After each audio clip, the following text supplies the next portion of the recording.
Bismillahirrahmanirrahim. Assalamualaikum warahmatullahi wabarakatuh.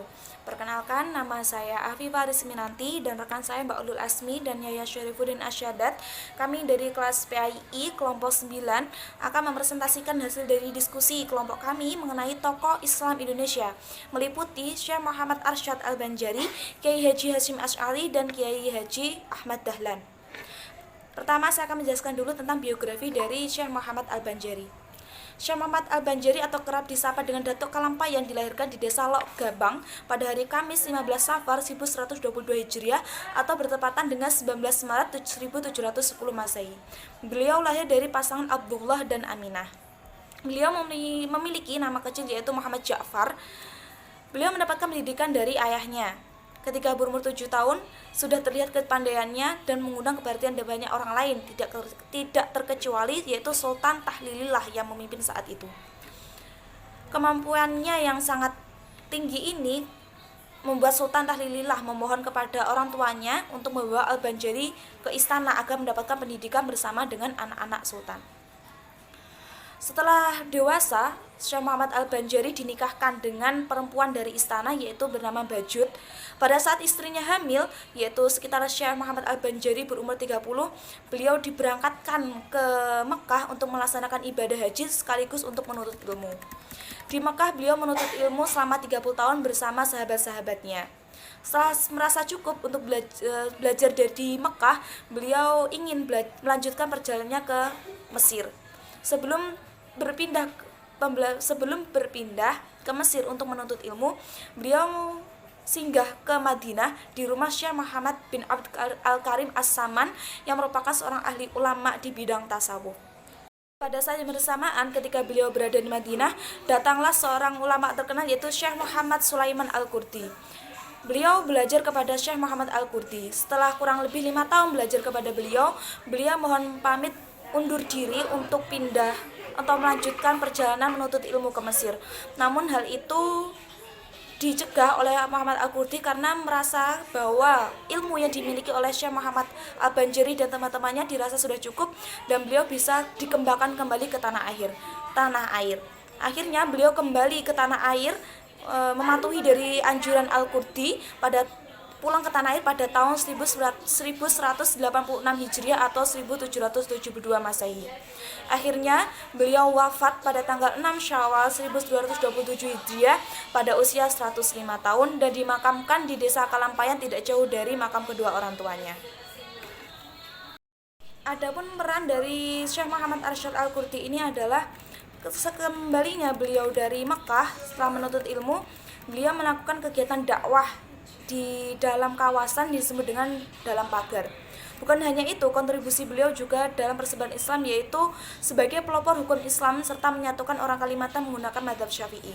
Mengapa menggunakan mazhab Syafi'i? Ada beberapa ulama yang berpendapat bahwa beliau menggunakan mazhab Syafi'i ini agar orang Kalimantan tidak bingung dalam menetapkan hukum. Selain itu, beliau juga lebih mengutamakan adab karena sebelumnya telah banyak orang Kalimantan yang menganut mazhab Syafi'i. Salah satu karangan kitab beliau yang terkenal adalah Sabilal Muhtadin, yaitu kitab fikih bermadzhab Syafi'i yang terdiri dari 2 jilid. Beliau bukan hanya terkenal di daerah Kalimantan saja, namun beliau juga terkenal di daerah Indonesia bahkan di Asia Tenggara. Nilai-nilai keteladanan dari Syekh Arsyad diantaranya adalah nilai religius, jujur, disiplin, kerja keras, kreatif, mandiri, rasa ingin tahu, cinta tanah air, bersahabat, gemar baca, dan peduli sosial. Sekian pembahasan tentang peran dari tokoh Islam Syekh Muhammad Arsyad Al-Qurdi. Selanjutnya akan dilanjutkan oleh Kiai Haji Hasyim Asy'ari dari Mas Yahya Syarifuddin Asyadat. Bismillahirrahmanirrahim. Assalamualaikum warahmatullahi wabarakatuh. Perkenalkan, nama saya Yahya Syarifuddin Asyadat dari kelas PAII. Di sini saya akan menjelaskan terkait biografi Kiai Haji Hasyim Asy'ari dan juga perannya sebagai tokoh Islam Indonesia. Yang pertama yaitu biografi.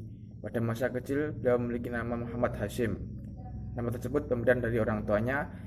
Beliau lahir di desa Gedang, sebelah timur Jombang pada tanggal 12 Dzulqa'dah 1287 Hijriah atau bertempatan dengan 14 Februari 1871 Masehi.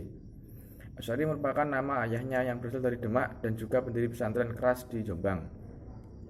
Sedangkan ibunya bernama Halimah yang merupakan putri dari Kiai Utsman, pendiri dan pengasuh pondok pesantren Gedang. Akhir abad ke-119 Masehi, Kiai Hasyim Asy'ari adalah anak ketiga dari 10 bersaudara.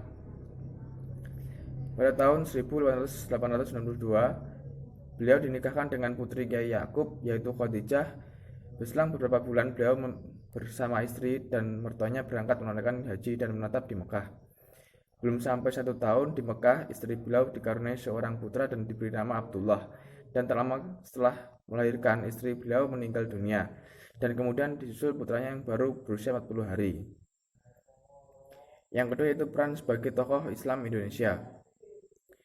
Akhir pengembaraannya menuntut ilmu ditandai dengan kembalinya ke Indonesia pada tahun 1899. Kiai Hasyim Asy'ari mulai berusaha menyebarkan atau mewariskan ilmu pengetahuan agama yang dimilikinya kepada masyarakat. Dalam mewujudkan usahanya ini, ia menempuh dua macam metode selain dengan melakukan dakwah secara lisan, yaitu mendirikan lembaga pendidikan Islam dan menyusun karya tulis sebagai bahan bacaan. Namun dari beberapa tulisan atau karya yang telah ada, ternyata terdapat satu hal yang menarik yang mungkin dapat digambarkan dengan kata sederhana, yaitu kata pesantren. Bahkan Abdurrahman Mas'ud menyebut beliau sebagai master plan pesantren. Kiprah beliau di masa hidupnya, Kiai Hasyim Asy'ari mempunyai peran yang besar dalam dunia pendidikan, terkhusus di dunia pesantren, baik itu dari ilmu maupun dari garis keturunan. Seperti telah diketahui, beliau adalah seorang ulama yang telah berperan sebagai tokoh pendiri Pondok Pesantren Tebu Ireng dan sekaligus sebagai pengelolanya. Tugas utama ulama Pondok Pesantren ini adalah sebagai guru atau pengajar dan juga sebagai juru penerang agama Islam. Kiprah beliau tidak hanya di pondok pesantren, akan tetapi beliau juga berjuang dalam membela negara.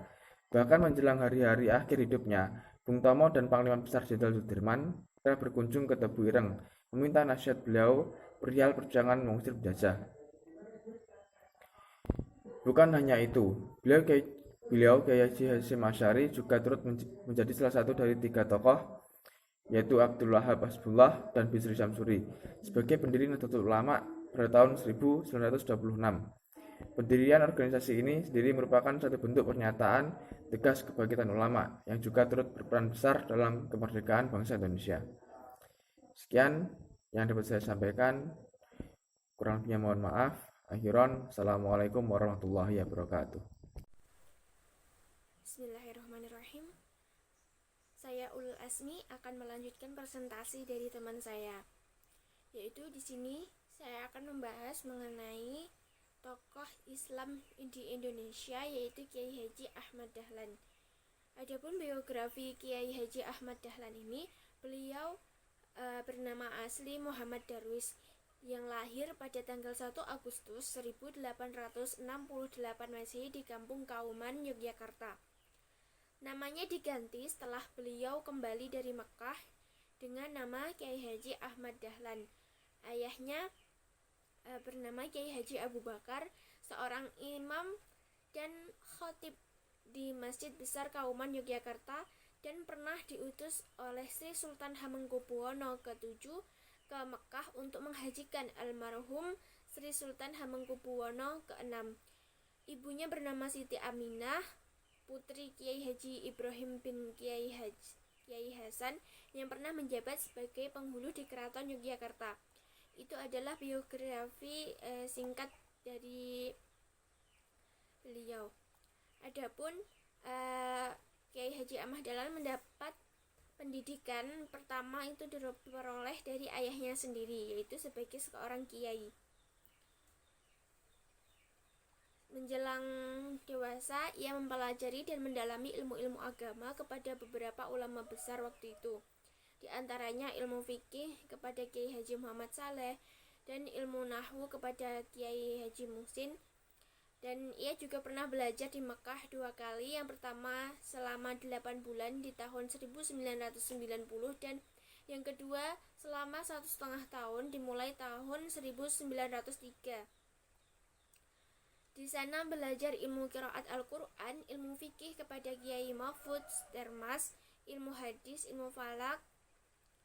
Dan saat di Mekah ia juga mendapat kesempatan untuk membaca dan mempelajari buku-buku yang berisi tentang pembaharuan Islam. Nah, adapun peran sebagai tokoh Islam di Indonesia, pada tahun 1912 Kiai Haji Muhammad Dahlan mendirikan sekolah yang bernama Madrasah Ibtidaiyah Diniyah Islamiyah di rumahnya. Sekolah ini menggunakan sistem barat, memakai meja, kursi, dan papan tulis. Diberi pelajaran pengetahuan umum dan pelajaran agama.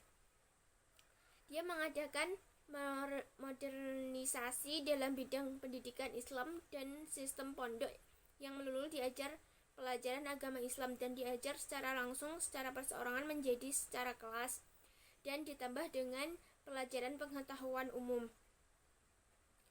Kiai Haji Ahmad Dahlan, ia adalah seorang pahlawan nasional yang juga pendiri Persyarikatan Muhammadiyah. Ia bergabung juga sebagai anggota Budi Utomo yang merupakan organisasi kepemudaan pertama di Indonesia. Ia adalah sosok pemuda pembaharu yang sangat mengedepankan idealisme dalam hidupnya, terutama dalam bidang pendidikan. Di samping aktif dalam menggulirkan gagasannya tentang gerakan dakwah Muhammadiyah, ia juga dikenal sebagai seorang wirausahawan yang cukup berhasil dengan berdagang batik yang saat itu merupakan profesi wiraswasta yang cukup menggejala di masyarakat. Nah, sebagai seorang yang aktif dalam kegiatan bermasyarakat yang mempunyai gagasan-gagasan cemerlang, Kiai Haji Ahmad Dahlan juga mudah diterima dan dihormati di kalangan masyarakat, sehingga ia juga dengan cepat mendapatkan tempat di organisasi Jamiatul Khair, Budi Utomo, Syarikat Islam, dan Komite Pembela Kanjeng Nabi Muhammad SAW. Sekian presentasi dari kelompok kami. Apabila ada kurang salahnya, mohon maaf. Wassalamualaikum warahmatullahi wabarakatuh.